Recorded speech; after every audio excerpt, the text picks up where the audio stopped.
been waiting a long time for a high-density baler. Finally got one. Sort of focused really on 4 key areas. Capacity and density was one, obviously.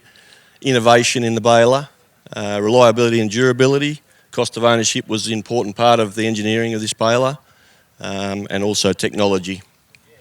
So coupled with this new T8 intelligent tractor, we just simply unlock features like IntelliCruise so that the baler itself is driving the tractor. Also yield mapping and all those types of things we can unlock with the T8 tractor now. Beautiful. So you just listed a couple of new innovations. So what sets it apart from the old series balers from New Holland? Yeah, so one of the couple of key innovations is the mid-gearbox drive system. Essentially, we call it a smart shift. It's like a hydraulic 2-speed clutch pack to engage the baler. So you engage the PTO, it drives into the gearbox, you accept you want to start the baler, it goes into low gear first and then moves to high gear hydraulically. Also with that feature, inside the gearbox we have an internal slip clutch now, so it's maintenance free, and also an internal brake. So when the baler is disengaged, it will automatically brake on decompression. So when you go and re-engage, you've got the full cycle to restart the baler. So it's a very smooth baler engagement. I guess it's a little bit like trying to start driving a manual car in 4th gear. You sort of stall out. It's very high loads then. So that's why we've added that. Another probably innovation is our hydraulic active suspension. So we can essentially lift the baler up and down for ease of servicing.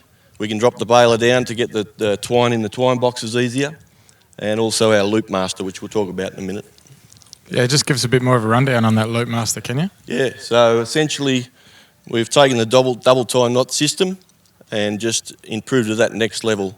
So the second knot now is creating a loop knot, and by doing that we don't have any residual tails left, so we don't get any leftover plastic. Oh, that's fantastic. I suppose Cameron Angel talked on it this morning about productivity and bale weights and densities and all that sort of stuff. What can we come to expect out of a New Holland baler as far as weights? Oh, it's always a tough question.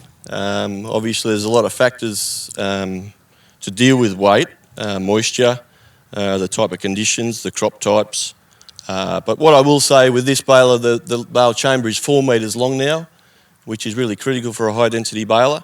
It's not always about, it is about the bale weight, but it's also trying to maintain that bale weight through the day.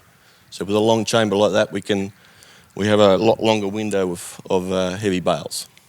Now I also just want to thank the Gardner brothers for letting us use this baler.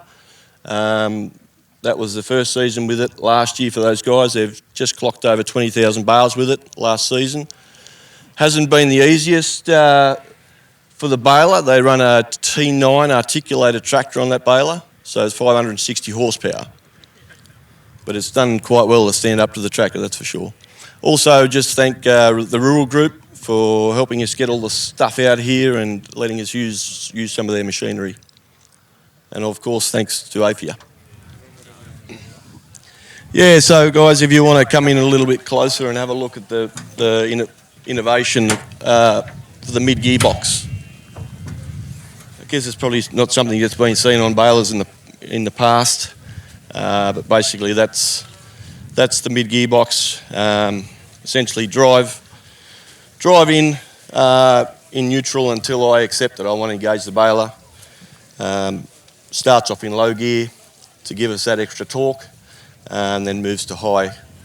And as I said, when you disengage the baler, the plunger will always be just on the back end of a decompression stroke, so you get the full plunger cycle for it to restart. It takes a lot of the load out of the drive line. As I said, one of the key points for the engineering of this was cost of ownership as well, so trying to limit the loads running through our drive line is pretty important. So we're pretty pleased with that. As I said, it's really proving itself. Partnership with New Holland and Waldershide, that gearbox. So choppers, non-choppers, scales, what comes standard? No, so this is a rotor cut unit. For the high density baler, we plan to release a packer unit for season 2022, cross fingers. So hopefully we'll see that unit. This has the ability of running 29 knives. Scales are standard on the unit. Moisture meters an option. Generally, we see a lot of guys using the Gazika, as you can see on this one, but there is factory moisture meters you can get as well. It's 14.5 tonne. Any more questions from the crowd? Righto, go on here. So you're at 20,000 now. What sort of maintenance would you expect in the next season or two? Oh, look, I mean, it is built. You can see things about it that we have in our plus, like our stuffer or pre-charged chamber, which has been proven. It's known. It's been around for years. I'd say things like chains and pickup tines and stuff like that. So, looking around, there's been very little we've had to do as far as service parts for 20,000 bales. Yeah, I mean, every year you want to look over the baler and make sure everything's in good order.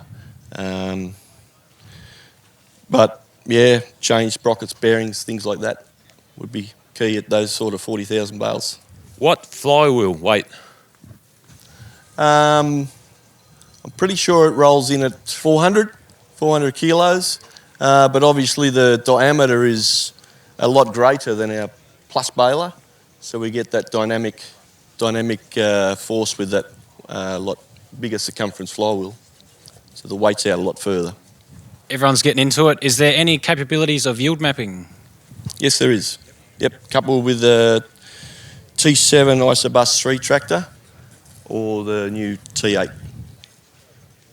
It's for the T8 you wouldn't need to unlock anything, essentially. It's there, ready to go. How many covers did you have put back on? We've had a question from the crowd. Just one.